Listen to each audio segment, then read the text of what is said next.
today I'm going to give you 3 tips on how to break your fast. I'll also want to provide you with a bonus at the end of this video, so stay and watch till the end. Tip number 1, don't break your fast with high sugar, high carbs meals. So the reason for this is because first, the insulin spike that you will have by doing this, it will trigger other things that will counteract the benefits of the intermittent fasting.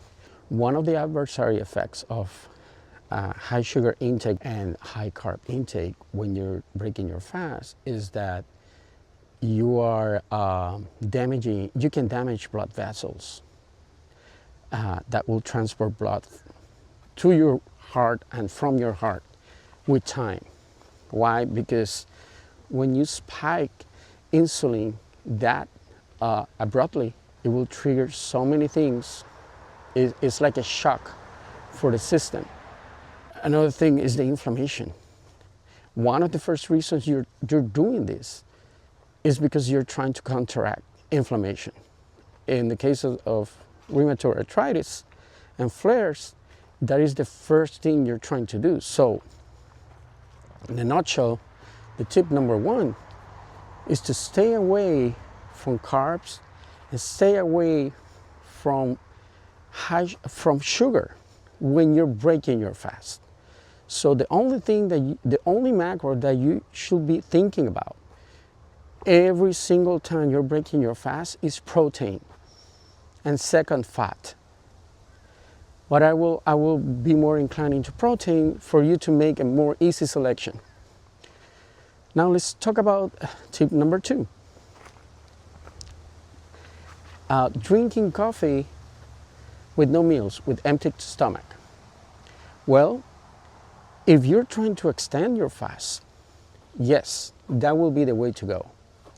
Black coffee, no sugar, it will stimulate you, it will help you with your hunger. So it will be easier for you to boost energy in order to reach the goal of the day. So the problem is that when you're breaking your fast, if you drink coffee, it's not a smart idea because you're trying to break it, you're not trying to extend it. So what I mean by this is that, let's say you want to have a late breakfast. Yes, you can have the coffee, but you need to have protein with it. And for numerous reasons. Well, one of the reasons is your gut health. And the reason number 1 that I just told you. And because your body is looking for protein more than anything.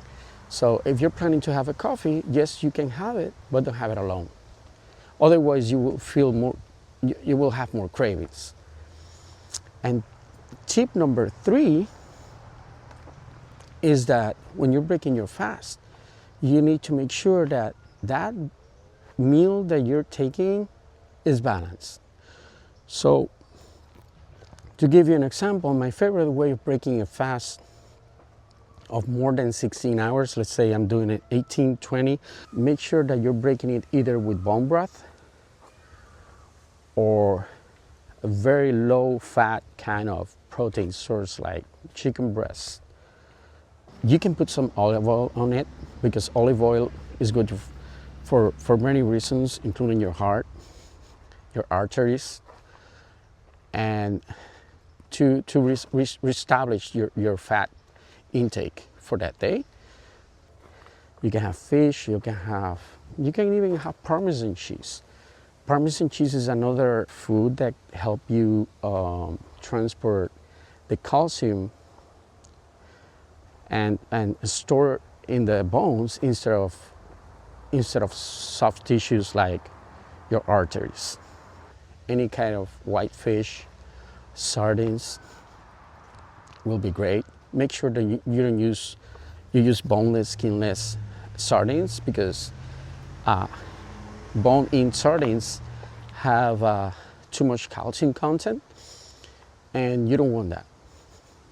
The reason is that you don't want to store calcium in the wrong places, you need to make sure that you're supplementing with the vitamin K2 and D3 so that the calcium goes to the bones and not to the soft tissues. This is a very important factor, and we can talk about this on other videos and different recipes that I'm going to show you.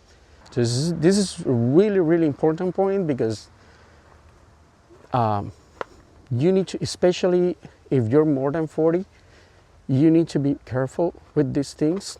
And the way to know about this is for you to perform a calcium scoring and to go to your PCP or primary healthcare provider and make sure that you have your biomarkers. Make sure you know where your cholesterol level is. You know the breakdown of the cholesterol level. More than 200 total cholesterol doesn't mean that it's bad. Make sure to know where is your reacting protein, how is that inflammation, and all other factors that affect cholesterol. Your stress level, your lifestyle in general. So you need to combine, you need to know your lifestyle habits, which is who you are, and you need to combine that with the biomarker. Once you know your biomarkers, then you know how the amount of macros that you need and the proper balanced meals that you will need to break your fast. I hope this helped you and you have a general idea of how to do this. I want to simplify this as much as I can, but the reason I'm here is to keep giving you this information from my 10 years experience doing this. Not only me, but my wife with her condition. The benefits that I found about intermittent fasting and holistic nutrition is being, number one, longevity. It's been more energy, and it helped me with my fitness goals. That's the reason why I'm doing this channel, and that is why it's great to have a community so that everybody can put their grain of salt on it, or can give an opinion on their experience. And you guys can let me know your experience. You can put comments into what you want to what do you want to know about future videos that you would like to see, and I can always do my research, curate the content, and provide something for you guys. I hope you like this video. And now let's go, as I promised that I will have a bonus at the end of this video, a recipe to break your fast. So come on, let's go home and you can watch me cooking this for you guys. Today we're making a light yet protein-packed salmon and spinach omelet, perfect for breakfast, brunch, or even quick dinner. Let's get started. High protein, low carb, low sugar. So first, just sear the salmon, medium-high heat. You add some salt. Make sure that you sear it on all sides, and that you season your salmon on all sides too. I just did it before the recording. Just take the salmon to the side and then add some onions and garlic. Add some seasoning to it, red pepper flakes, and the magic Kalamata olives, capers. Add some fresh spinach, and I like to add some extra virgin olive oil, but that's optional since you already have the omega-3s from the salmon. And now you add the egg. Don't make the mistake I just did. Make sure you blend the whole egg with the egg whites so you have the even color from the egg yolk. After a few minutes, just double check, make sure that the liquid is gone, and start prepping your dish. Make sure to serve this warm and enjoy.